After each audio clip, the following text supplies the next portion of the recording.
we're in a good spot. We're excited for this weekend to roll around. I think Sunday will be our first lengthened practice, and then we'll be rolling. Monday we'll get back at it again, and it's on us. So this is kind of our last week of tune-ups. We'll have 4 hours this week. We'll have 4 1-hour practices. We got a lot done this summer. June and July were really productive for us. We rolled the dice a little bit with a lot of competition this summer, which we started when we went to Italy a couple summers ago and kind of stuck with it. And we were able to stay pretty healthy and got a lot done offensively and defensively. Really hard-working group. Really different team than last year's team. Really different team. The makeup just from a speed and quickness and size, strengths and weaknesses. It'll be interesting, but I'm really excited for today's workout, excited for Sunday, excited for really any day we get a chance to work with these guys. They're getting after it. Mike, whenever you bring in trainers, hopefully you have a pretty good idea of what you're going to be getting. But since you've seen them on the court, you've been able to work with them a little. Mm-hmm. Are there some of them that maybe showed you something extra that you not know that they had? Not really. For the most part, our guys that we signed out of the pool are what we thought. We were optimistic in hoping that they were what they are, and they are. We've got good handling, good passing, good shooting, a little bit of experience. We're not overly old, but significantly older than last year's team, of course.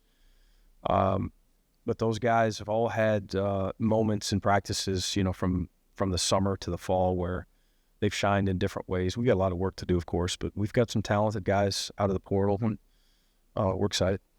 You talked about it being a little bit older than last year's. Yeah. What are the advantages you feel like you guys can have having guys with a little bit more experience? We've got guys with some winning experience.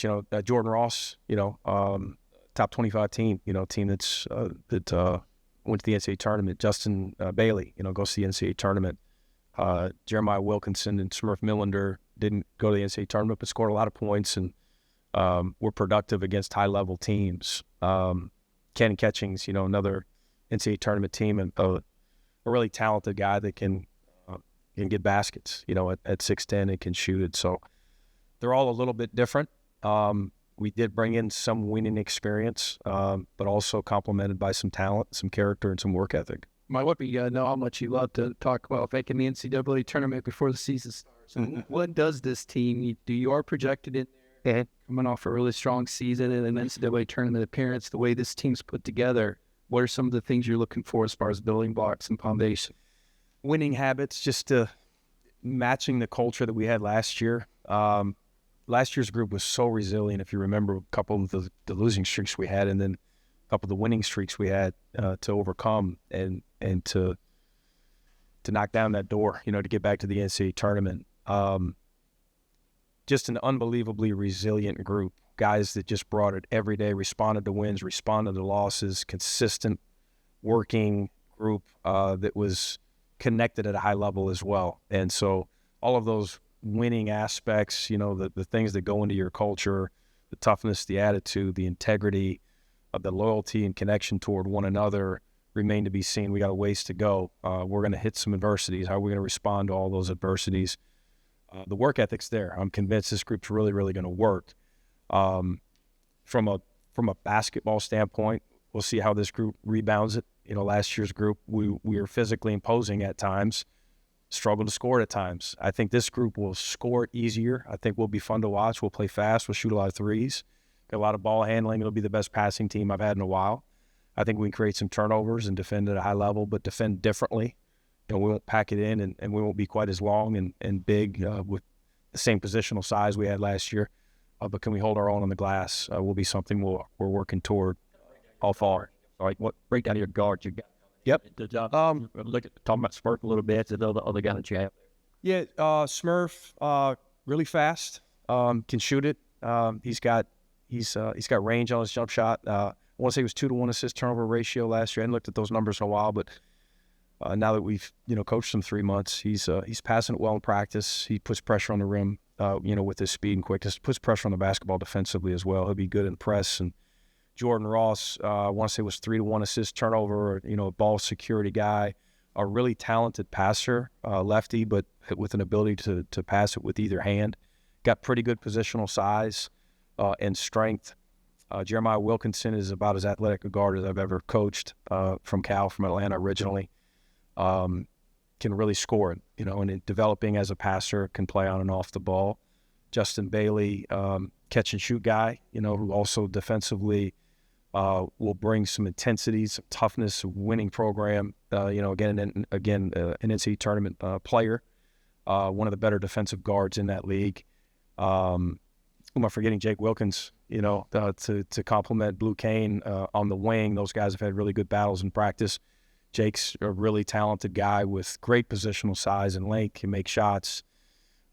His motor's improved. He's playing really well. And Blue Kane and Dylan James, I'll just include Dylan, even though he's not prototypical backcourt guy. But if I bring up Blue, I'd like to bring up Dylan too. Those guys have made big jumps. Those guys are winning juniors, culture guys that we're really proud of their growth and development. I know obviously Jake's been to be a Dominique son now, Caroline, but since he's been here, have there had been a conversation with him about that, about not trying to Absolutely be Dominique? Yeah, as late as mid last week. I had another sit down with him. Wonderful young man, super high ceiling. We all love Dominique. Jake loves Dominique more than anybody, obviously, but Jake's Jake. Jake's running his own race.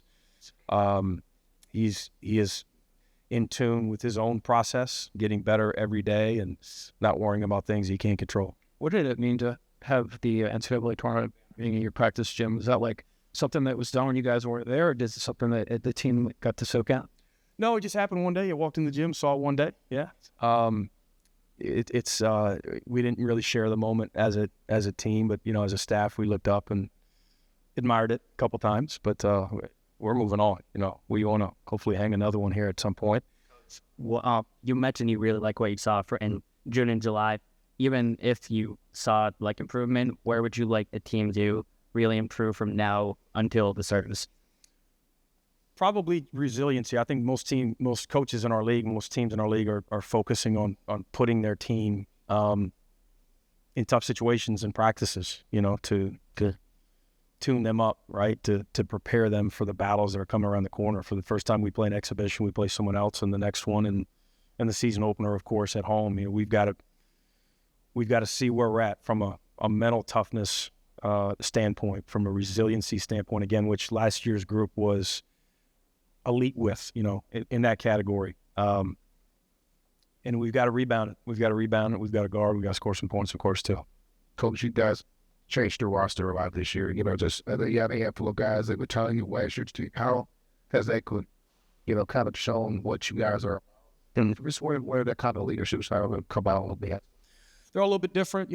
I would start with Brandon Klatsky and Jaden Newell, Markel Jennings, bringing everyday culture guys, entrenched in everything that we do, extensions of our staff. And then you've got Blue Kane and Dylan James, who, again, I touched on earlier, complemented by Justin Abson and Santos Surreal. Santos made a big jump, and Justin Abson's really worked hard on his conditioning in the offseason, and we need big years from those guys.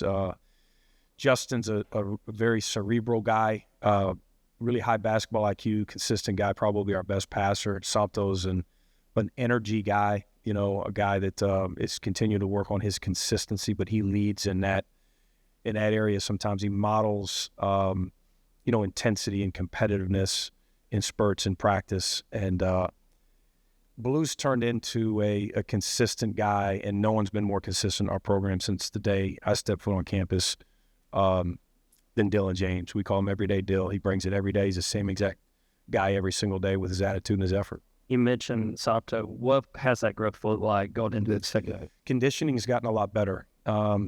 Changed his body a little bit, really worked hard on it.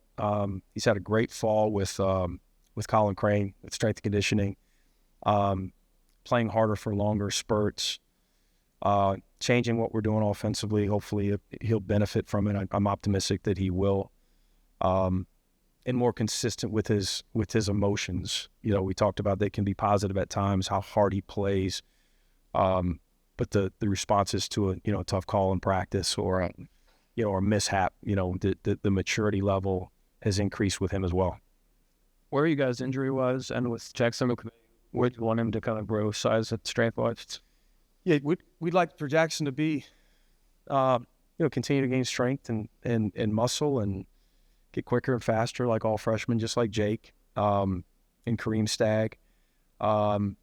Stagg's been out for a while with the hand. He'll be back in the very near future. And then we've got a couple other guys out with just with minor things.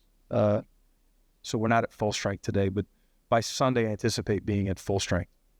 I've got 1 or 2 more questions. Coach, just how have you adjusted to trying to, obviously the roster players, someone very mentioned earlier, just how you as a coach have to adjust each year. I live with the guys at this, I put in last year's team, the expectation will coach them onto this move.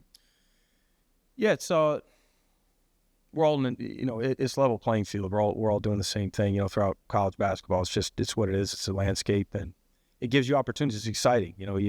Each year you look at your team and you play to your strengths and your weaknesses. In fact, you pivot really during portal season.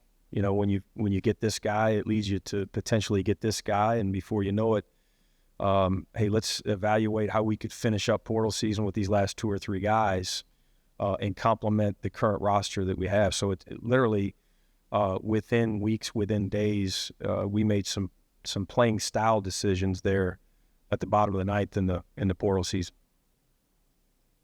The questions for Mike? I asked this one quick one about making it say it comes to recruiting. How does that kind of translate as far as interest and just people more excited about what you're doing here? Yeah, sure. I mean, I'd be lying to you if I didn't tell you that we didn't use the NCAA tournament breaking through, being a 9 seed, the highest seed in 20 years here at Georgia in recruiting, and it's obviously helped us. I mean, these young people that we recruit want to play at a high level. They want to play in the NCAA tournament. They want to play against other really good teams. They want to play into the postseason. They want to be professionals.